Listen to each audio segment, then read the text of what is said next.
ஈயடிச்சாங்க காப்பியாக இருந்தால் நல்லா இருக்காதுன்னு 2030க்குள்ள $1 டிரில்லியன் பொருளாதாரம்னு நான் சொன்னதை மட்டும் 2036க்குள் $1.5 டிரில்லியன் அப்படின்னு கொஞ்சமாக ஏதோ பட்டி பார்ப்பாங்களே காரில் பட்டி பார்க்குற மாதிரி முதலமைச்சர் பேசிட்டு இருந்தாலும் அதுக்காக என்னுடைய வாழ்த்துக்கள்.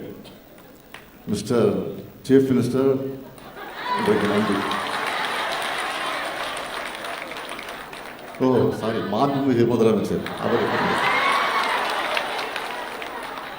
இப்போ வேற ஒன்றும் இல்லை. இப்போ நான் கேட்ட கேள்விகள்லாம் இங்கே வந்திருக்கக்கூடிய மகளிர் அணி உடன்பிறப்புகள் மக்கள் கிட்ட கொண்டு போய் சேர்க்கணும். மக்கள் கிட்ட கொண்டு போய் சேர்க்கணும். நம்மை நம்பி 1,51,00,000 பேர் வாக்களிச்சிருக்கிறாங்க. அவங்களுடைய நம்பிக்கையை காப்பாற்றணும். எனவே விழிப்புணர்வு ஏற்படுத்தினா மட்டும் போதாது. லட்சக்கணக்கான இளம்பெண்களை திமுகவை நோக்கி ஈர்த்து வரணும். அது மாதிரி நம்ம செயல்பாடுகள் இருக்கணும்.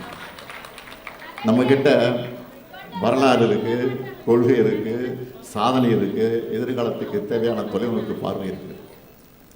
இது எல்லாத்தையும் அவங்களுக்கு புரிகிற மாதிரி சொல்லுங்க. புரிஞ்சிக்க ஆரம்பிச்சா நிச்சயம் அவங்க திமுகவை நோக்கி தான் வருவாங்க. அதுக்கான பொறுப்பும் கடமையும் மகளிர் அணியாக இருக்கக்கூடிய உங்ககிட்ட தான் இருக்கு.